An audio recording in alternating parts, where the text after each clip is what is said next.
Que a graça, que a paz do Senhor, nosso Deus e Pai, que as bênçãos do Senhor Jesus Cristo possa chegar em cada coração aqui presente, aos nossos amados irmãos que não estão presentes hoje aqui. Estava até falando para Fernando ali que hoje tivemos uma labuta muito forte, trabalho muito pesado hoje, né? Lá na granja. E eu tenho certeza que alguns irmãos estão cansados porque trabalharam muito mesmo. Foi muito trabalho. Graças a Deus, né? Muito trabalho significa também resultado e saúde. Agradecemos a Deus também pelos nossos amados irmãos que nos acompanham aqui através da internet. Que o Senhor possa tocar o coração de cada um. E como disse o irmão Biano na sua oração, que o Senhor fale ao coração de cada um, né? E eu estou orando aqui em espírito de oração para que Ele fale ao meu primeiramente, né? Porque estamos todos aqui para aprender. Amados, nos últimos 2 domingos, a pedido de alguns amados irmãos, nem criamos uma série, mas temos falado aqui repetidamente sobre o aspecto lei, aspecto graça, relação graça, lei, fé, né? Domingo passado a gente tratou também sobre a lei espiritual, né? E isso é maravilhoso porque tudo que é espiritual, ela pertence à nova aliança. Quando a Bíblia diz a lei espiritual, ela está dizendo, olha, a nova aliança é da lei. A lei está na nova aliança. E algumas pessoas que afirmam, né, que no período da nova aliança a lei, não existe mais lei, é só graça, realmente passou desapercebido esse detalhe de que a lei é espiritual, né? É para pessoas espirituais. E na nova aliança só tem gente espiritual, né? Então, a lei de Cristo, a revelação na tipologia. Vamos trazer algo mais profundo. Porque é que muitas pessoas têm dificuldade de entender algumas mensagens no Novo Testamento.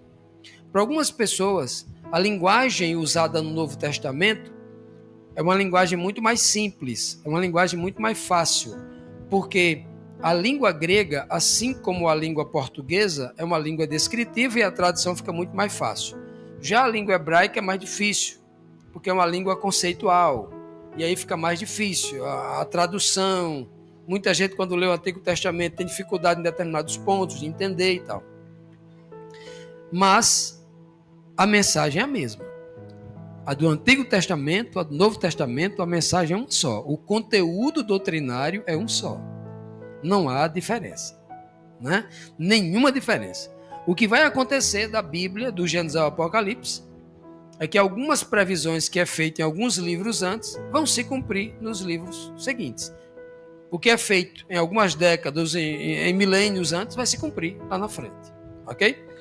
Então vamos para esse aspecto, o aspecto da tipologia. Como entender e enxergar a lei espiritual, a lei de Deus, a lei de Cristo no aspecto tipológico? Por que algumas pessoas têm essa dificuldade de entender? Primeiro ponto, antes de abrir aqui a nossa introdução, tem um aspecto importante que Deus faz sempre e continuamente, que é justamente o aspecto de Ele pregar com as ações. Com as ações. Nós fizemos uma série aqui chamada Os Milagres de Jesus. Vocês lembram? Foi uma série que nós fizemos quase, se não me engano, 20 estudos. Não sei se eu estou exagerando, não sei se foi 20, se foi 12, se foi 10, não estou lembrado. Muitos estudos nós fizemos aqui sobre os milagres de Jesus. E nós vimos categoricamente que na ação do milagre tinha uma mensagem implícita. O milagre que ele usava o barro, que ele usava o toque, que ele usava o óleo, que ele usava isso, usava aquilo, né? Sempre vimos isso aqui. Também vimos numa série falando sobre as parábolas. Sempre tem uma linguagem, um tipo usado na parábola, que transmitia uma mensagem espiritual. Tudo que Deus faz, Ele quer transmitir uma mensagem espiritual com aquela ação. Por que vocês acham que Deus, podendo dizer assim para Adão, faça-se o homem, a minha imagem, conforme a minha semelhança, e Adão aparecia? Um passe de mágica. Deus poderia ter feito. Deus poderia ter feito Adão de ferro, de barro, de ferro, de gesso, qualquer coisa, de madeira, poderia ter feito qualquer coisa. Mas por que ele tira Adão da terra? Do pó. Ele está transmitindo uma mensagem. Ele tira Adão do pó para que Adão possa comandar o pó. Adão passou a ser o administrador, o comandante do planeta Terra, a partir do Jardim do Éden. Ele era tão responsável por aquilo tudo que quando ele pecou, a natureza inteira passou a sofrer as consequências porque estava debaixo do comando dele. Como isso é importante. Por que Deus, ele tira José de dentro da sua família? Porque ele vai voltar para comandá-la. Por que o Pai tira Jesus de dentro dos humanos do planeta Terra? Porque ele vai voltar para comandá-la. Então, e nós poderíamos aqui fazer um exercício espiritual mental durante horas sobre isso. Mas, quando Deus, ele podendo dizer assim, ô Moisés, senta aqui Moisés, eu vou ditar e você vai escrever nesse papiro aí, vai escrever nessa tábua de madeira aí, vai escrever nesse couro de bode, você vai escrever aí. Pegue o ferro quente e vai escrevendo no couro de bode a carta. Não terás outros deuses diante de mim, eu sou Yahvé. Ele não fez isso. Ele pegou o seu próprio dedo e escreveu na rocha, na pedra retirada da rocha. Ele escreveu na pedra, porque ele queria transmitir uma mensagem clara. A primeira porção escrita por mim, a primeira coisa escrita, vamos fazer uma grande mudança a partir de agora na aliança. Tudo era passado até ali de forma oral, mas a partir de agora é na escrita. E eu vou inaugurar o período da escrita no meio do meu povo. E o próprio Deus escreve na rocha, na pedra. Pedra simboliza não só o edifício, mas símbolo de eternidade. Se fosse uma lei passageira, como alguns evangélicos têm pregado aí, ele teria escrito no papel, que amarela, que envelhece, que atraça, que aferruge, né? Que corrói com o tempo, que se desfaz com o tempo. São mensagens que ele está passando de forma implícita, porque é uma palavra espiritual. Ele não fala apenas no sentido óbvio, claro. Ele tá usando coisas, elementos, está usando pessoas, insumos, situações, né? Tipos, imagens, o tempo todo para transmitir mensagem. E é disso que nós vamos falar hoje, tentar dar um mergulho ainda mais profundo nessa questão, para nós entendermos a lei de Deus, entendermos o que o Novo Testamento chama de lei de Cristo. Vamos procurar entender isso então, vamos lá. Compreender os fundamentos doutrinários e os princípios bíblicos torna-se essencial para preservar a integridade da sã doutrina, alinhada com o ensino dos profetas, de Cristo e dos apóstolos. As ideias humanas não devem moldar nossa fé, mas somente a palavra de Deus. Quando os fundamentos bíblicos são ignorados ou relativizados, moda do tempo presente, abre-se espaço para distorções que comprometem a verdade. Estudar com profundidade as Escrituras, discernir os pilares da fé e manter-se firme na verdade bíblica é um chamado para todo verdadeiro discípulo de Cristo. Não adianta eu dizer que sou crente, não dizendo que eu sou discípulo de Cristo, se esses fundamentos não são praticados pelo servo que dá tal testemunho. É importante que a gente viva sobre esse fundamento da palavra. É o estar escrito sempre e totalmente. Não pode ser baseado em filosofias, né? Pois bem, vamos para o texto base. O texto base se encontra aqui no livro de Hebreus, capítulo 8, versículo 10, que diz assim: porque esta é a aliança que depois daqueles dias farei com a casa de Israel, diz o Senhor. Porei as minhas leis no seu entendimento, e em seu coração as escreverei. E eu lhe serei por Deus, e eles, está falando de povo aqui, ó, né? Com a casa de Israel, a casa no singular, mas ele fala aqui em relação a muitas pessoas, no plural, e eles,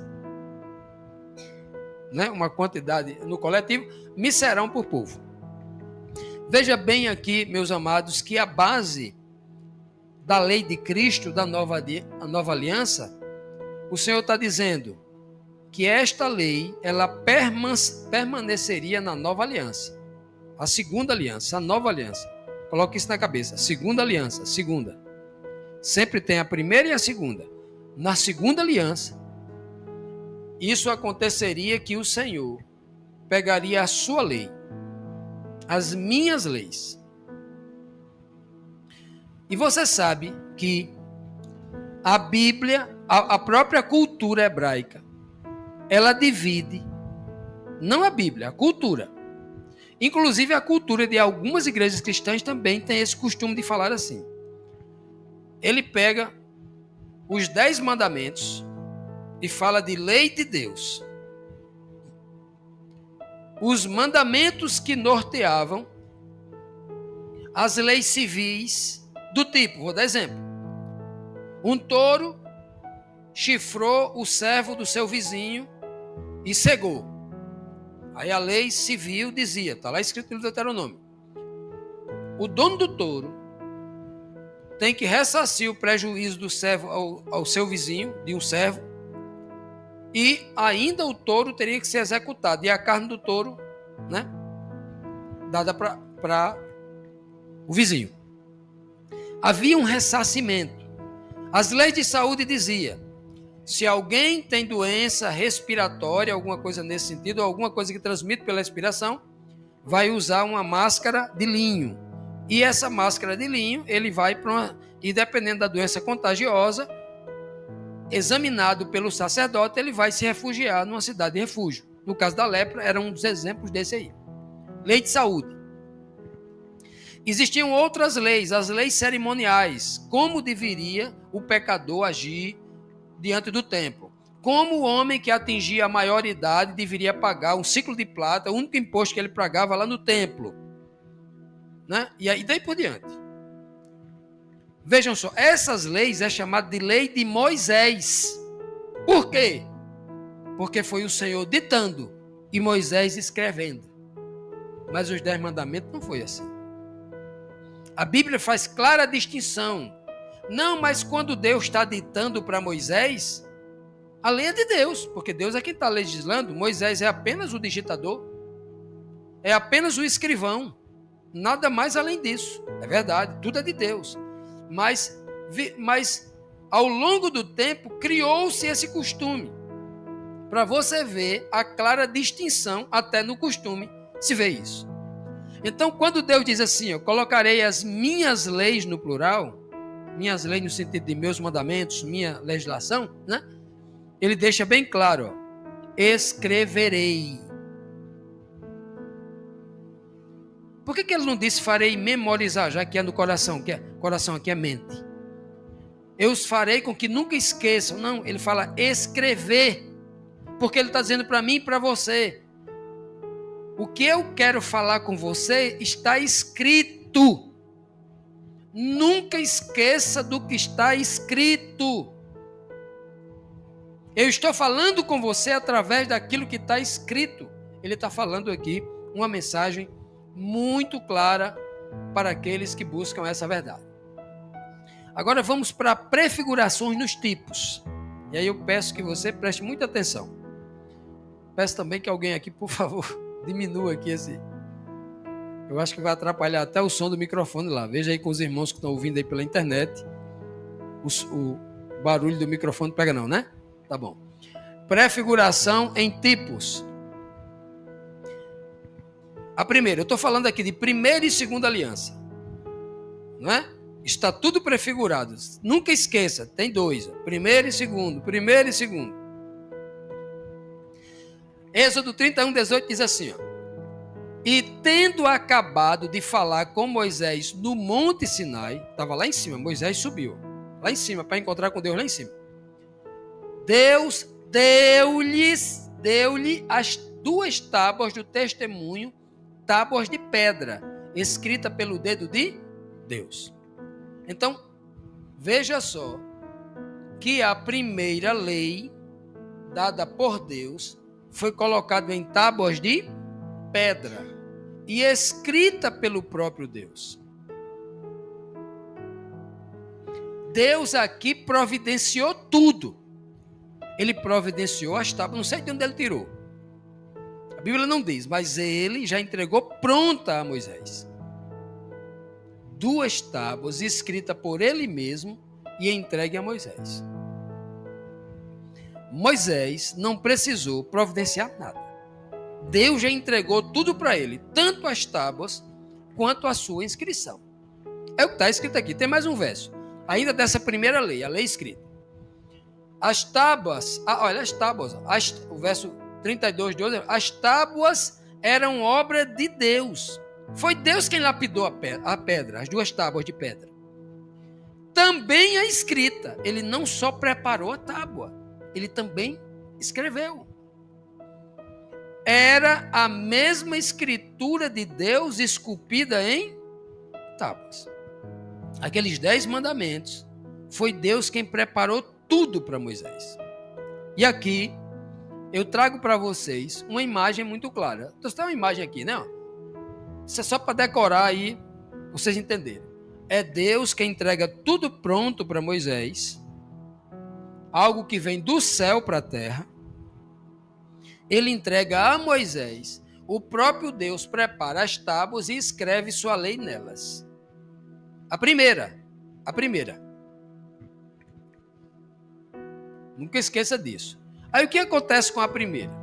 E aconteceu que chegando ele ao arraial, Moisés, depois que ficou 40 dias com Deus lá, ele desce.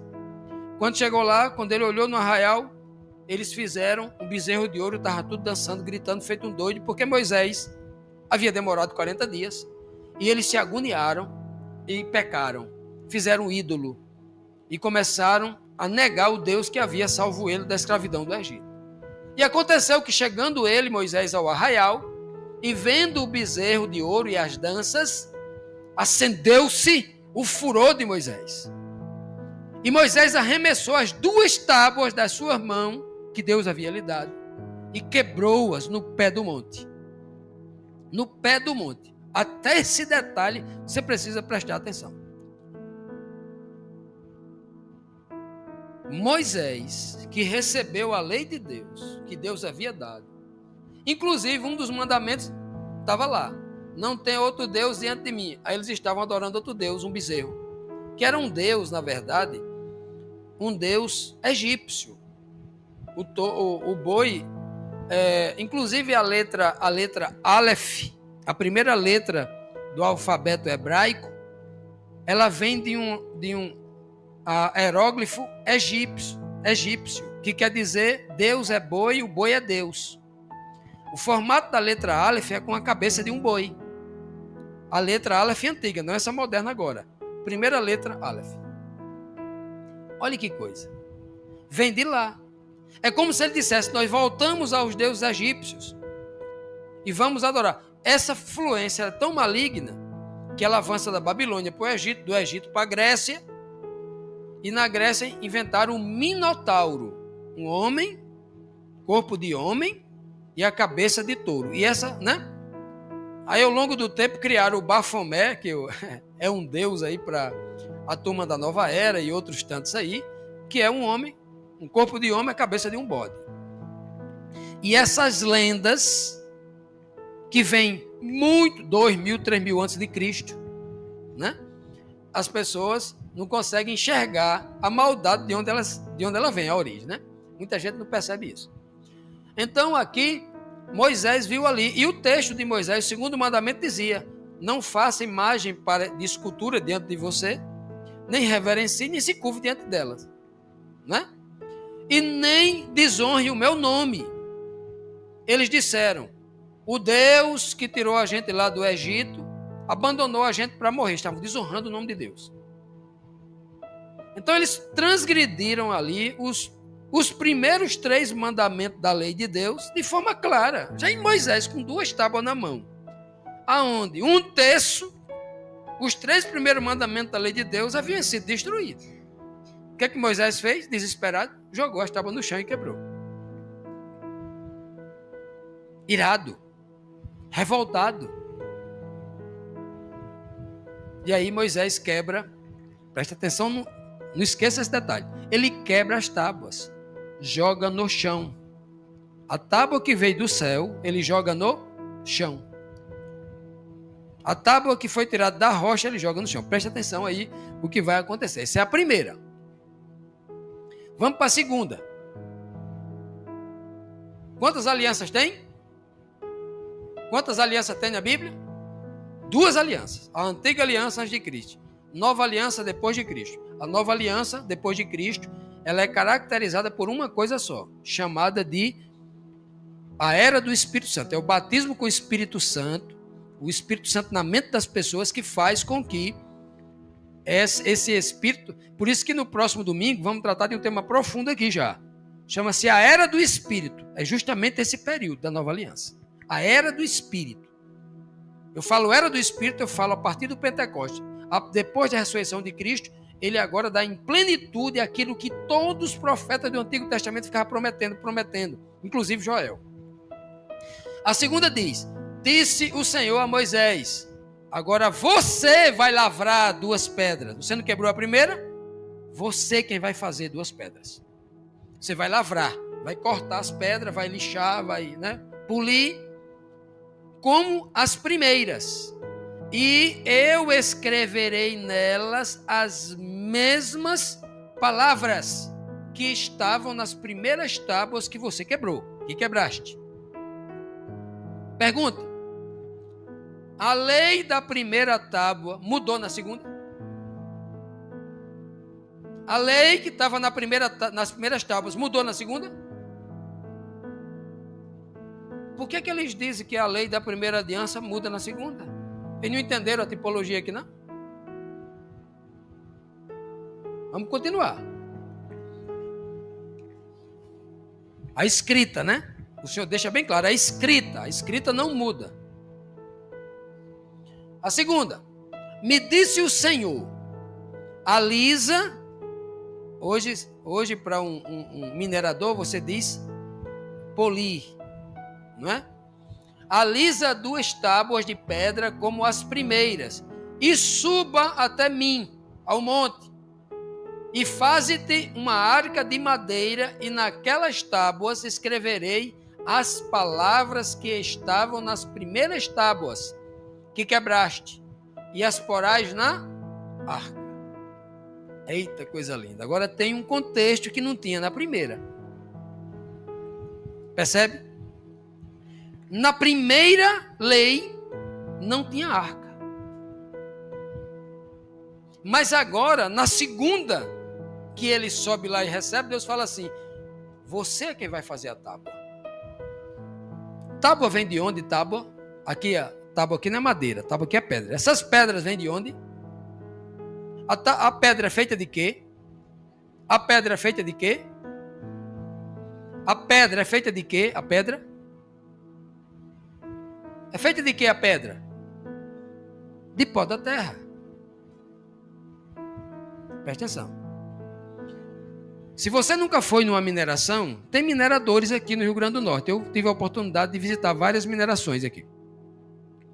Existe uma pedra aqui em abundância no nosso estado, que ela serve para tudo, para tinta, para maquiagem, para suplemento alimentar, para tudo. Chama-se uma pedra que nós temos aqui no nosso estado, chamada de feldespato. É uma pedra dura.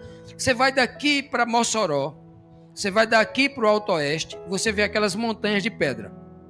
Quando não é granito, é feldespato. Feldespato é aquela pedra mais amarelada. Em alguns detalhes você vê ela nua, mais amarelada. E lá é uma pedra dura. Ela é dura, o feldespato. E essa empresa que eu visitei, na região aqui de Equador, depois de Parelhas. Essa empresa, ela pegava o feldspato, Fernando, e formava um pó. Era um pó que você passava assim na mão, assim, ó, e passava no rosto e pintava o rosto, o pó. Mas era um pó tão fino que você poderia se maquiar com aquele pó. Penetrava nos poros. O homem faz isso com a pedra, que aqui seria a rocha. A nossa rocha é o feldspato. Não é só aqui não, no mundo inteiro. Em Israel também tem muito, naquele deserto. E então, olha só, a pedra, ela vem do pó. E então, ele diz, Moisés, você vai polir a pedra. As duas pedras, vai polir. Polir significa moldar. Dar o formato e moldar. Para que ficasse uma pedra como se fosse lisa, plana, como se fosse um papel para escrever. Como fosse um papiro, um couro. Tinha que ter daquele jeito para escrever, né? Ninguém escreve numa pedra aleijada porque as letras não vão, ninguém vai ler. Tem que polir. E ele diz agora, nesse contexto, na segunda, você vai ter que colocar dentro de alguma coisa. A outra, ele trazia nas mãos. Era uma lei exposta, para todo mundo ver, uma coisa física. Mas a segunda, com a mesma inscrição, não mudava nada, o teu era o mesmo, o conteúdo era o mesmo, a lei é a mesma, o mandamento era o mesmo. Ele disse, não, agora você vai colocar dentro de algo. Segunda aliança, muito clara aqui, ó, porque a arca da aliança no lugar santíssimo simboliza a minha e a sua mente, a mente do homem, onde Deus habita. O Espírito de Deus, ora, sobre o propiciatório não estava a glória de Deus resplandecendo? E a glória de Deus não resplandece na minha e na sua mente, quando a gente chega a compreender aqui, só quem não é espiritual não consegue enxergar a glória de Deus nas pessoas. Os espirituais enxergam.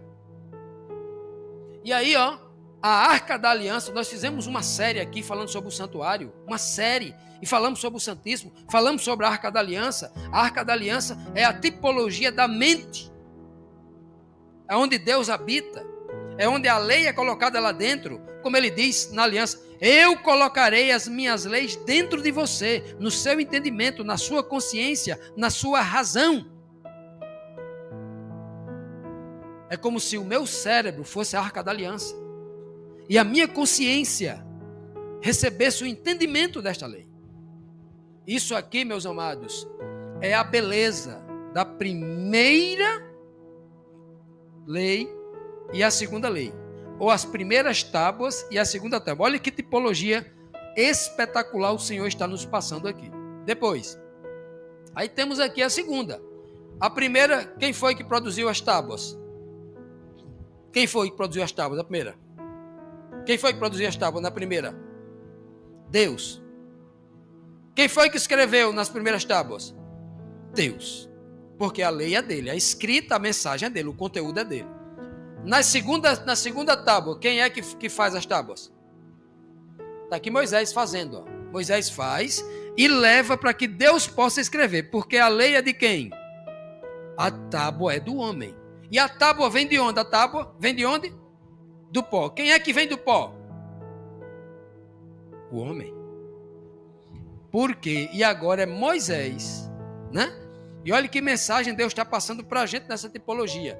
Ele fez uma lei de pedra, tirada da rocha, porque é dele, o eterno, uma lei eterna, que ele escreve, Deus escreve, na pedra, no material forte, porque o homem tem que ser forte para guardar a lei, só para os fortes mesmo.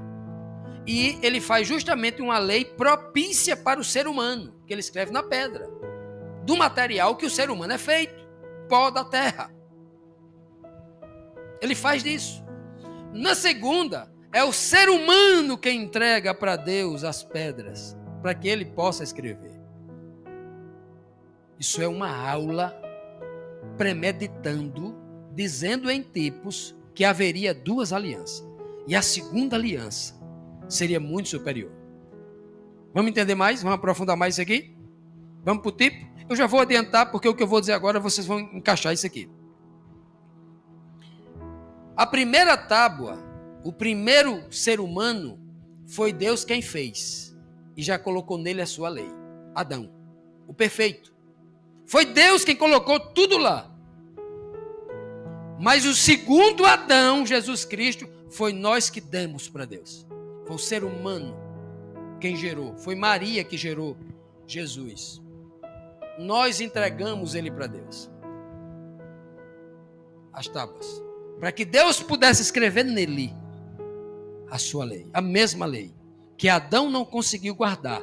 Jesus conseguiu guardar. Por isso que ele é o exemplo da nova aliança. O Espírito de Deus estava lá em Adão e ele fracassou. O Espírito de Deus foi dado a Jesus depois, já com 30 anos, uma unção absoluta, plena, maravilhosa, para que Jesus pudesse carregar dentro de si a lei de Deus e ser o nosso exemplo. Vamos então para os tipos das duas pedras. Vamos dar um mergulho ainda mais profundo.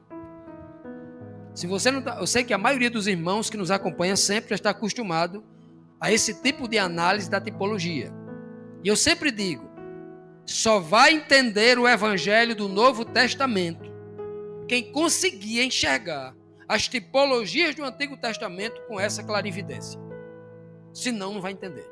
Vai começar a mudar a doutrina, inventar doutrina nova, né? Que sempre vai se desviar da verdade.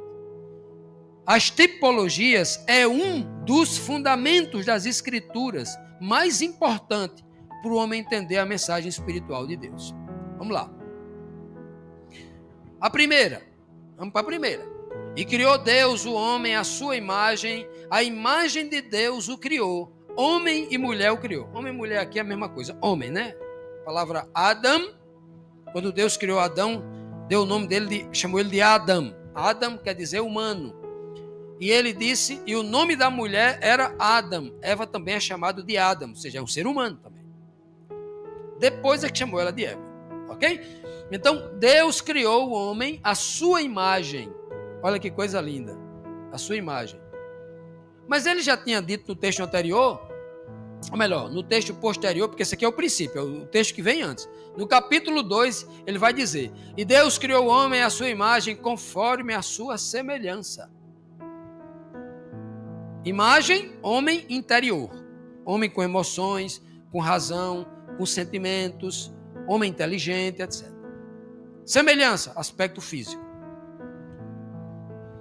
Quando ele diz aqui, criou Deus o homem à sua imagem, é a primeira coisa que ele diz. Ele criou um homem perfeito, Adão, inteligente, sábio, cheio do Espírito.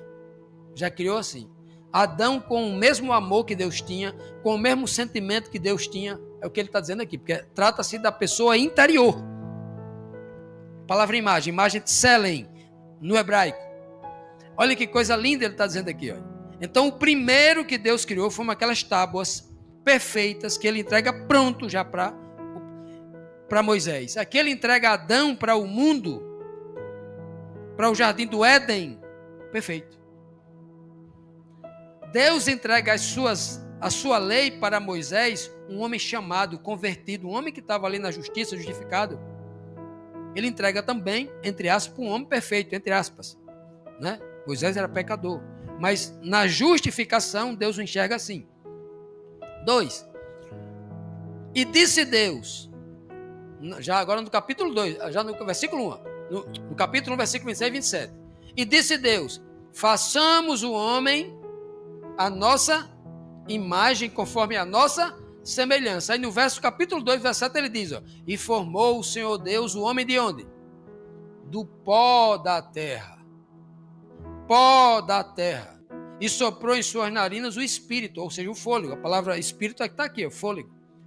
Rua é a mesma palavra para espírito. O Espírito de Deus parava, é o mesmo fôlego. Não sei porque ele chama o espírito no canto e fôlego no outro.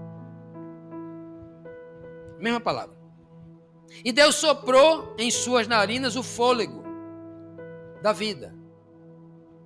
É o que acontece justamente nas duas tábuas. As duas tábuas que Deus criou e deu para Moisés, ali havia a tábua, que é o pó, e havia uma mensagem espiritual escrita nela, o fôlego, espírito, mensagem espiritual, um conteúdo para a razão do homem meditar. Ainda diz no livro de Gênesis 3,19, o que aconteceu, o que Adão fez com isso que Deus deu? Do suor do teu rosto comerás o teu pão, até que tornes a terra, volte para a terra, porque dela foste tomado, porque tu és pó e ao pó tornarás. O homem perfeito Adão pegou as 2 tábuas de Deus, jogou no chão e quebrou. Ele era as tábuas, ele se quebrou aqui, ó. Aqui ele volta para o pó como era. Deus pega aquelas tábuas, faz e entrega do céu para Moisés. Deus pega as tábuas da terra, de pedra, escreve e dá para Moisés. Adão, sendo a tipologia daquelas pedras que vinha do pó. O pão era a palavra escrita, que a gente já na aliança já sabe disso. Até que você torne do jeito que Moisés fez com que aquelas pedras que Deus deu ele tornasse ao pó, quebrasse. Adão também volta ao pó. Morre. É destruído. A primeira tábua volta ao pó. A segunda tábua voltou para o pó. A segunda tábua que Moisés fez e Deus escreveu voltou para o pó. Alguém quebrou essas tábuas? Jesus é a segunda tábua. Jesus voltou para o pó? Voltou para o pó? Jesus transformou em pó? Jesus morreu e o corpo dele se decompôs, ele foi ao pó ou ele ressuscitou? E foi para onde? Para o Santíssimo, nos céus, para a Arca da Aliança. Tipologia. Você consegue entender por que tudo isso aconteceu e dessa forma? Continuando. A segunda ainda. Os pais, olha aqui já a aplicação em Cristo, olha o cumprimento. Os pais trouxeram o menino Jesus para com ele procederem segundo o uso da lei. Ele, Simeão, tomou Jesus em seus braços, o menino, e louvou a Deus e disse: agora, Senhor, agora Yahvé, despede em paz o teu servo, segundo a tua palavra. Lei e palavra, é o que ele está falando aqui, ó. Sempre vinculado ao escrito. Ó. Lei e palavra. Pois já os meus olhos viram a tua salvação. E aqui nós temos, na segunda, quem é a segunda tábua aqui? Ó? Se a primeira é Adão, a segunda é quem? Jesus. Continuando o texto, vamos lá, estamos na segunda agora. Assim também está escrito: o primeiro homem, Adão, foi feito alma vivente, um ser vivo, um nefesh. O último Adão, Jesus Cristo, em espírito. O primeiro era alma vivente, era um ser vivo. O segundo era o quê? Era como? Em espírito, vivificante. O primeiro homem da terra, como estava, é terreno. O segundo homem, o Senhor, é de quem? O Senhor Jesus é de onde? Do céu. Aquele que realmente é providência de Deus. A providência de Deus. Olha que coisa linda. Não sei se o apóstolo Paulo chegou a fazer, não fez essa comparação, né? Mas o entendimento de Paulo apresentando Jesus como o segundo Adão, o segundo homem.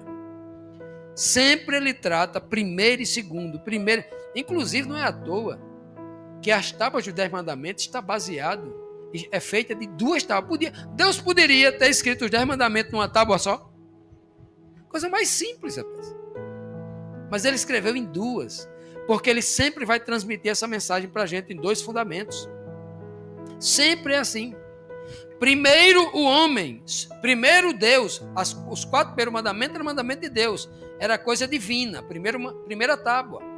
O segundo era 6 mandamentos ao homem: pai, honrar pai e mãe, próximo, né? Próximo, pai e mãe. Tem alguém mais próximo de você do que seu pai e sua mãe? Amar o próximo, pai e mãe. Aí vem qual o próximo mandamento? Não matarás, não adulterarás, não furtarás, não cobiçarás, não dirás falso testemunho. e não cobiçarás nada do próximo. Tudo é o próximo. Por que a primeira tábua tem a ver com Deus e a segunda tábua o próximo? Porque também aponta para Cristo. Primeira tábua, Jesus está na condição divina, mas na segunda ele é homem. O tempo todo a Escritura está mostrando isso para mim, de todas as formas.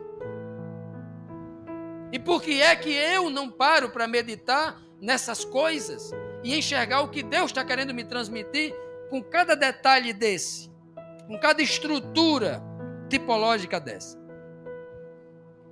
Continuando. A segunda, tendo, pois, um grande sumo, falando de Cristo aqui, o livro de Hebreus está falando de Cristo, que como um ser humano, né, como nosso irmão mais velho, como nosso sumo sacerdote, ele adentra a presença do Pai para interceder por nós, como o sumo sacerdote fazia aqui na terra. Tendo, pois, um grande sumo sacerdote, Jesus, Filho de Deus, que penetrou os céus, de onde veio essa lei, né? Retenhamos firmemente a nossa confissão. Então ele é aquele, o segundo, né, que conserta tudo aquilo que o primeiro errou. E aí o segundo é aquele que penetra os céus. O segundo. Deixa eu perguntar. A nova aliança é uma lei que penetra onde? É uma lei que penetra onde? A lei da nova aliança. Nosso entendimento. Vocês já leram um verso que diz assim, que a nossa luta não é contra a carne. Paulo fala lá em Efésios. A nossa luta não é contra a carne nem sangue, mas contra principados e potestades, ou seja, Satanás, seus anjos, poderes espirituais que a gente não vê, principados e potestades nas regiões celestiais. Regiões celestiais ali, ele está falando da minha mente. Mente, olha. A palavra de Deus, a lei de Deus, na segunda aliança, escreverei em vosso coração, na vossa mente. Por isso que Cristo penetra o céu como a segunda tábua, como o segundo Adão, como a segunda lei, a segunda aliança. Olha que coisa profunda. Sempre a segunda. Não é Adão e nem é o sumo sacerdote Arão, Eli, Zorobabel. Ninguém, é Jesus que entra. Né? Que coisa maravilhosa, né? E profunda. Vamos então aqui, meus amados, para mais um ponto. Mesma lei, agora em novas tábuas. As tábuas velhas que se quebraram, que morreram, todos morrem em Adão. Mas todos vivem em quem? Na segunda. Umas tábuas que não se quebram, que não morrem. Em Cristo. Mesma lei, novas tábuas. Vós também, como... Olha o que Pedro diz, rapaz. Pedro está dizendo, ei, Jesus era pedra. Vocês também são pedras. Vós também, como pedras vivas. Veja que Pedro não diz vocês são tijolos para a edificação do templo. Porque tijolo de barro, quem faz é Babilônia para construir a torre. Os edifícios de Deus são chamados de pedras. Vós também, porque tijolo quem faz é o homem, a pedra quem faz é Deus. Vós também, como pedras vivas, sois edificados como casa espiritual. Ele liga pedra a coisa espiritual aqui, ó.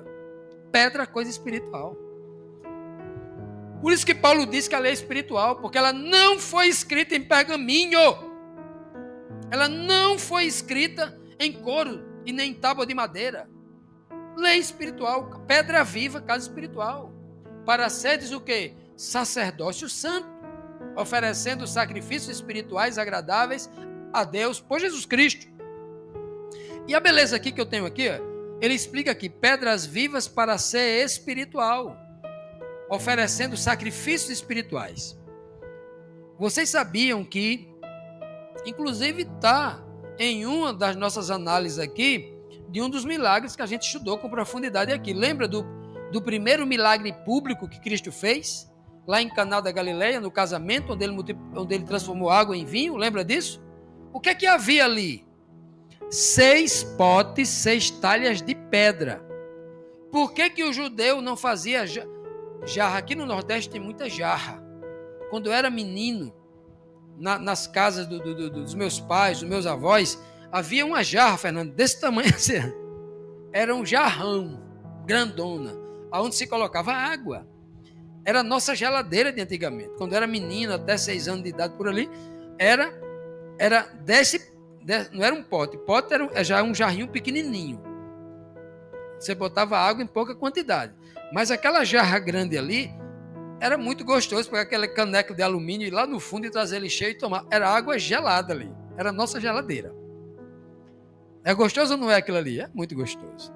E aí, por que é que ali não havia um jarro de pé, que tinha jarro de cerâmica naquela época, no tempo de Cristo? Por que que essas talhas eram 6 talhas, 6, número de homem, 6 talhas, que cabiam, acho que era 2 ou 3 metretas, não fala a memória, 60, 70 litros de água. Por que que eles fizeram jarras, na pedra, direto na pedra, poliram pedras, muito pesado devia ser aquilo, né? Porque a pedra, ela purificava a água mais do que o vaso, ela purifica mais do que o vaso de barro. A água é mais pura. É por isso que eles colocavam aquelas águas da purificação naqueles vasos de pedra para se lavar. Muitos homens ricos naquela época, que tinham vinhas, eles mandavam construir um moinho. Lembra do homem que construiu uma vinha? Aí fez um tanque. O tanque era construído na rocha, cavava um buraco na rocha, aonde ele ia pisar a uva ali, e eles cortavam na rocha um reguinho ali, uma espécie de cano, para onde o vinho ia escorrendo, para que o vinho ficasse puro. Na rocha, não era feito de cerâmica. Olha que coisa linda. Então, quando Pedro usa essa linguagem, pedras vivas, falando de casa espiritual, sacrifício espiritual, ele está usando toda essa cultura, toda essa tipologia e trazendo isso à tona. Por isso que Deus escreve na rocha. Os seus mandamentos são na pedra viva, porque é coisa espiritual, é coisa pura, é coisa santa. Efésios 2, 19, 22 diz assim, ó, assim já não sois estrangeiros nem forasteiros, disse Paulo, mas concidadãos dos santos e membros da família de Deus, edificados sobre o fundamento dos apóstolos, os 12, e dos profetas do Antigo Testamento, sendo o próprio Cristo o quê? A pedra principal. A pedra principal. Onde Deus vai construir o seu edifício, a sua casa, a sua igreja. Cristo é a pedra principal. Se Ele é a pedra principal, significa o quê, Bian? Que existem outras pedras. Se Ele é a principal. Não diz que Ele é a única pedra, Ele é a principal, a melhor, a mais perfeita, a maioral, a que de destaque, mas existem outras. Nós somos as outras. Ó, o texto diz ainda em 2 Coríntios 3, 2 e 3, porque já é manifesto que vós sois o quê? Eu já sou a pedra do edifício de Cristo, porque Ele é a principal. Agora Paulo vai dizer que além de eu ser pedra, eu sou o que mais? Carta escrita de Cristo. Sois a carta de Cristo, ministrada pelos apóstolos e escrita não com tinta, mas com o Espírito do Deus vivo. Só faltou Paulo dizer, escrita pelo dedo de Deus. O Espírito do Deus vivo, que é a mesma coisa. Não em tábuas de pedra, primeira Adão, mas nas tábuas do vosso coração. Que coisa linda. Ele me chama de pedra e me chama de escrita. Na nova aliança. Deus escreve diretamente em mim a mesma lei, a mesma escrita. A lei que permanece para sempre. Vamos então ao texto aqui. Olha o que diz Isaías 26, versículo 4. Confia no Senhor perpetuamente. Confie no Senhor. Por quanto tempo? Por algum tempo? Por que eu tenho que confiar no Senhor perpetuamente? Porque o Senhor é uma rocha. Quando ele escreve na rocha os 10 mandamentos, ele está dizendo, eu estou te dando algo perpétuo, para você confiar em mim perpetuamente. Essa é a mensagem clara. Estamos usando aqui o que a Bíblia ensina, um pouco aqui, um pouco ali, interpretando a Bíblia pelas Escrituras. Rocha tem a tipologia de eternidade, perpetuidade. Então, temos aqui também em Mateus 7, 24, 25, quando Jesus diz: todo aquele, pois, que ouve as minhas palavras, falando de palavra escrita, e as pratica, será comparado a um homem prudente que edificou sua casa onde? Sobre a rocha. O alicerce dele é a rocha.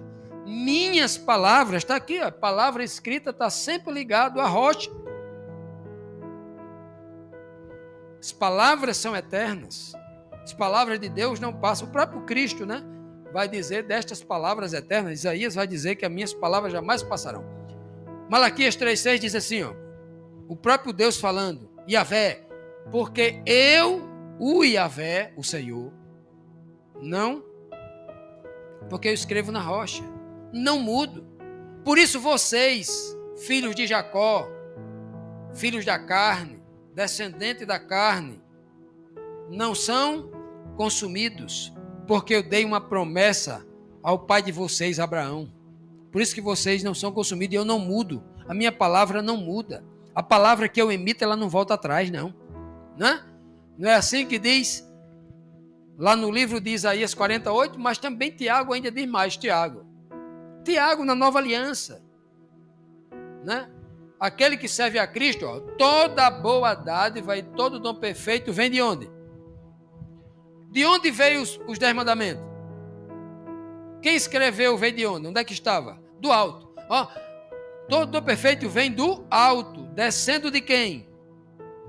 Sempre do Pai das luzes, em quem não há mudança nem sombra de variação.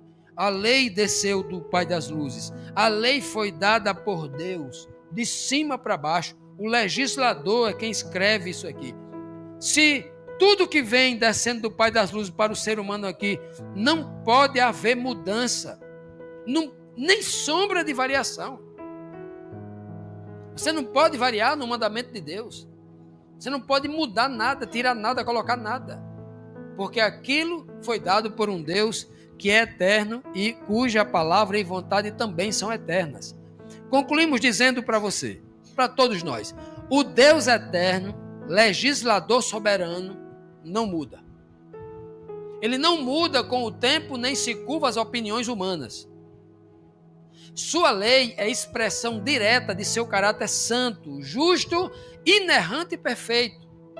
Diferente das normas passageiras dos homens, os mandamentos do Senhor permanecem firmes como rocha eterna, sustentando a verdade e guiando os que o buscam com sinceridade.